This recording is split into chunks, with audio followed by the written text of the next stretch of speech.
A ಖಾತಾ B ಖಾತಾ ಬಗ್ಗೆ ಟೀಕೆ ಅಷ್ಟೇ, ಅದು ಸೊಲ್ಯೂಷನ್ ಅಲ್ಲ. ನಾವೆಲ್ಲ ಎಕ್ಸಾಮಿನ್ ಮಾಡಿದೀವಿ.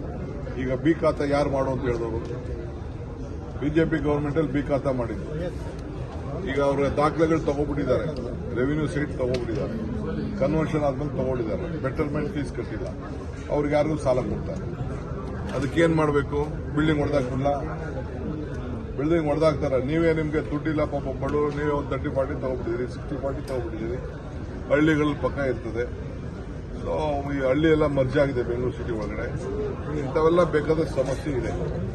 ಸೊ ಅದನ್ನು ಆದಷ್ಟು ನಾವು ಅವ್ರಿಗೆ ಇಟ್ ಇಸ್ ನಾಟ್ ಲೈಕ್ ರೆಗ್ಯುಲೈಸೇಷನ್, ಅವ್ರ ಆಸ್ತಿನ ಗಟ್ಟಿ ಮಾಡೋಂಥ ವ್ಯವಸ್ಥೆನ ನಾವು ಮಾಡ್ತಾ ಇದ್ದೀವಿ. ಕುಮಾರಸ್ವಾಮಿ ಅವರು ನಾವು ಬಂದ್ರೆ ಖಾತಾದ್ದೇನಿದೆ ಅದನ್ನ ಅಮೌಂಟ್ ಅನ್ನ ಕಡಿಮೆ ಮಾಡ್ತೀವಿ, ಈ ಸರ್ಕಾರ ಲೂಟಿ ಮಾಡ್ತಾ ಇದೆ, ಅದಕ್ಕೆ ಈ ಖಾತಾ ಆಯ್ತು. ನಾನು ಲೂಟಿ ಮಾಡಿದೆಲ್ಲ ಬಂದು ನಮ್ಮ ಜೋಬಲ್ಲಿ ಇರೋದೆಲ್ಲ ಇಟ್ಕೊಳ್ಳೋದು.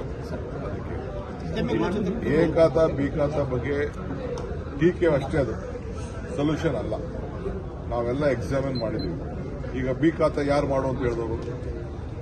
ಬಿಜೆಪಿ ಗವರ್ಮೆಂಟ್ ಅಲ್ಲಿ ಬಿ ಖಾತಾ ಮಾಡಿದ್ರು.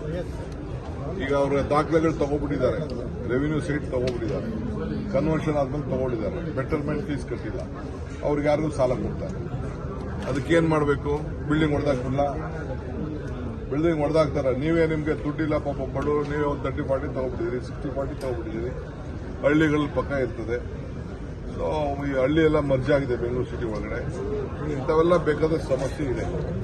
ಸೊ ಅದನ್ನು ಆದಷ್ಟು ನಾವು ಅವ್ರಿಗೆ ಇಟ್ ಇಸ್ ನಾಟ್ ಲೈಕ್ ರೆಗ್ಯುಲೈಸೇಷನ್, ಅವ್ರ ಆಸ್ತಿನ ಗಟ್ಟಿ ಮಾಡೋಂಥ ವ್ಯವಸ್ಥೆನ ನಾವು ಮಾಡ್ತಾ ಇದ್ದೀವಿ. ಕುಮಾರಸ್ವಾಮಿ ಅವರು ನಾವು ಬಂದ್ರೆ ಖಾತಾದ್ದೇನಿದೆ ಅದನ್ನ ಅಮೌಂಟ್ ಅನ್ನ ಕಡಿಮೆ ಮಾಡ್ತೀವಿ, ಈ ಸರ್ಕಾರ ಲೂಟಿ ಮಾಡ್ತಾ ಇದೆ, ಅದಕ್ಕೆ ಈ ಖಾತಾ ಆಯ್ತು. ನಾನು ಲೂಟಿ ಮಾಡಿದೆಲ್ಲ ಬಂದು ನಮ್ಮ ಜೋಬಲ್ಲಿ ಇರೋದೆಲ್ಲ ಇಟ್ಕೊಳ್ಳೋದು.